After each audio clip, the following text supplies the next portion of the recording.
मित्रों, आप सभी का ज्योतिषीय के इस कार्यक्रम में स्वागत है।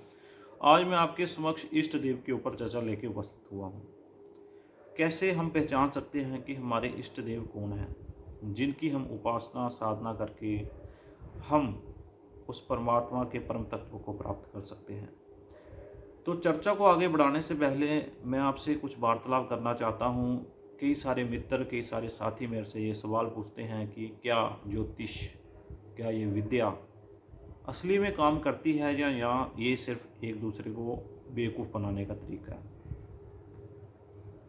तो मित्रों, आपको मैं ये स्पष्ट कर दूं, जो ज्योतिष है ये हमारे कर्मों का, जो हमने पूर्व जन्म में कर्म किए थे उसका ही ये एक जैसे मैप होता है जो हमें बताता है रास्ता।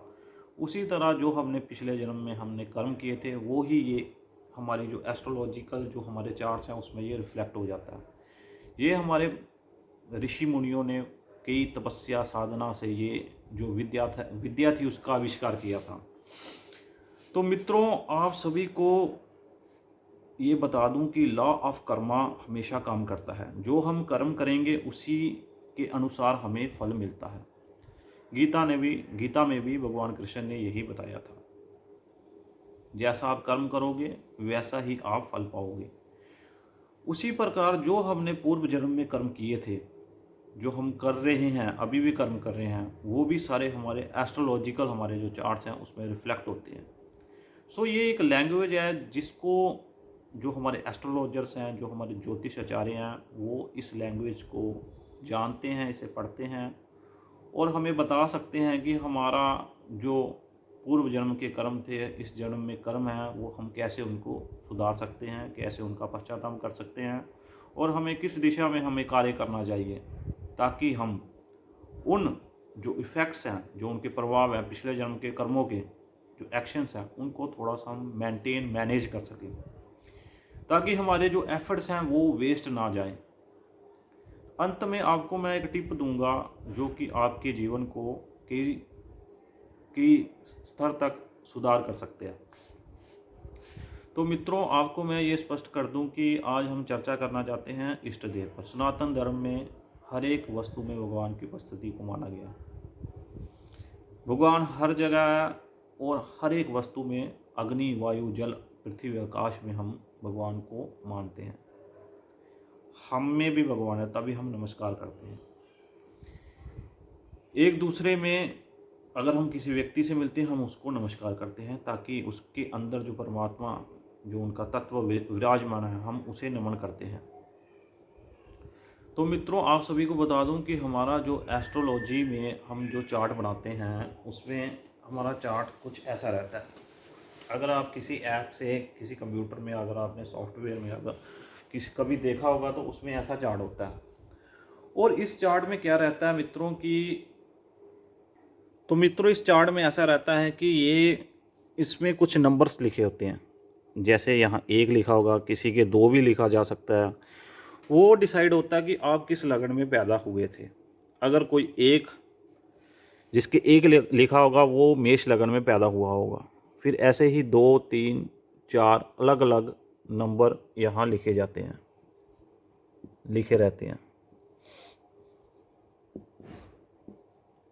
और 12। तो आपने इस चीज़ में कंफ्यूज नहीं होना कि आपका यहाँ 1 नहीं लिखा है, किसी का 2 लिखा हो सकता है। वैसे ही जो 1 होता है वो उसके जो मालिक होते हैं, जो उनका लॉर्ड होता है, वो होता है मंगल, जिसे हम मार्स बोलते हैं। 1 नंबर का जो रूलर होता है, जिसे हम एरीज साइन बोलते हैं। 1 नंबर जो होती है साइन वो होती है एरीज। और जो 2 होता है वो होता है टॉरस। 3 होता है जेमिनी। 4 होता है कैंसर।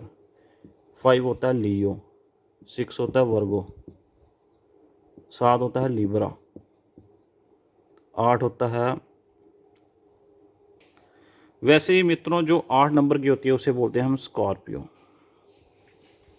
9 को हम बोलते हैं सैजिटेरियस। 10 को हम बोलते हैं, इसको बोलते हैं हम कैप्रिकॉर्न। और ये हमारा एक्वेरियस, और ये हमारा आ गया, और जो हमारी लास्ट है उसे हम बोलते हैं पाइसेस।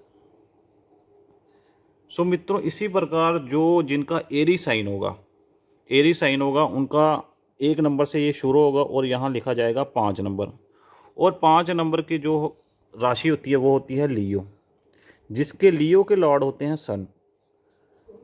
तो मित्रों, जिनका सन है लॉर्ड, उनके सन ही इष्ट देव बनेंगे, सूर्य देव ही इनके इष्ट देव हैं।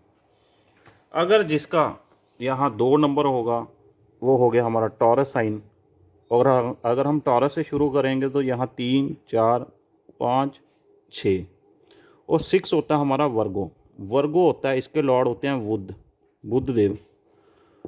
और जो बुध होते हैं ये मित्रों, इनके जो देवता होते हैं वो होते हैं गणेश जी।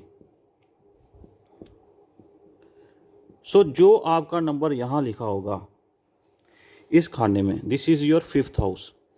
5th हाउस में जो भी नंबर लिखा होगा उसी के अनुसार आपके जो इष्ट देव होंगे वो आपके बन जाएंगे। अब मैं आप सभी को एक एक करके सभी के इष्ट देव बता देता हूँ। तो मित्रों, अगर 5वें घर में 1 नंबर लिखा होगा तो इनकी ये राशि होती है एरीस के लॉर्ड होते हैं मंगल, और मंगल के जो हमारे गॉड हैं वो है हमारे हनुमान जी। तो इनके हमारे जो लॉर्ड बने हैं वो है हनुमान जी। वैसे ही अगर हम 2 की बात करें, नंबर 2 जो है वो है हमारा टॉरस। तो ये रूल होता है बाय वीनस, और वीनस होता है उसके जो गॉड हैं वो हैं माँ लक्ष्मी।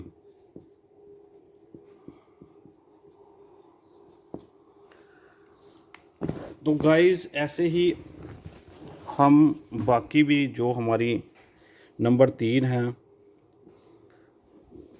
उनके भी लॉर्ड हमारे बन गए। इनकी जो राशि होती है वो होती है हमारी जैमिनी, और जैमिनी के जो लॉर्ड हैं दैट इज़ बुध देव, और बुध के हमारे आगे गणेश जी। अगर 4 नंबर है तो ये आ गया हमारा मून। अगर 5th हाउस में 4 नंबर लिखा, जैसे मैंने आपको बताया, अगर 5th हाउस में अगर यहाँ ये हमारा हाउस नंबर 5th है, अगर यहाँ 4 लिखा, 4 नंबर की राशि लिखी है, तो इनके जो बन जाएंगे मून। और मून किस पर होता है? भगवान शिव पर। तो इनके लॉर्ड बनते हैं शिव जी, शिव भगवान। वैसे ही अगर यहाँ 5 होगा तो ये मैंने आपको बता दिया सन। अगर 6 है तो अगेन ये आ गया हमारे बुध देव, क्योंकि बुध देव 3 और 6 से रूल होते हैं, और इनके आगे गणेश जी। अगर 7 है तो 7 भी शुक्र से रूल होता है, दैट इज़ वीनस, और इनके भी माँ लक्ष्मी। 8 भी अगेन मंगल, 8 का भी मंगल आ जाता है, और 9 आ गए सैजिटेरियस रूल होता है जुपिटर से, और जुपिटर के जो लॉर्ड होते हैं वो होते हैं भगवान विष्णु। और 10 नंबर सैटर्न, शनिदेव। अब शनिदेव जी की उपासना कर सकते हो। अगर इनके जो शनि के गुरु थे वो थे भगवान शिव, तो इनके भी आप शिव जी की उपासना कर सकते हो। वैसे ही 11 भी, 10 और 11 दोनों सैटर्न से रूल होते हैं, तो इन दोनों के लिए आप भगवान शिव जी की उपासना कर सकते हो। और जो हमारा लास्ट में बचा 12 नंबर, 9 और 12, ये दोनों जुपिटर से रूल होते हैं, तो जुपिटर के भी हमारे बन गए भगवान विष्णु। सो मित्रों, आपको चर्चा की है, आशा करता हूँ कि आपको अच्छा लगा होगा, और ये जानकारी अगर आपको अच्छी लगी तो आप मेरे इस चैनल को सब्सक्राइब कीजिए, और आगे भी आप इस वीडियो को शेयर कर सकते हो।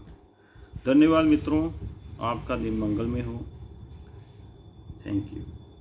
तो मित्रों, आप सभी से मैंने वादा किया था कि वीडियो के अंत में मैं आपको एक टिप दूंगा।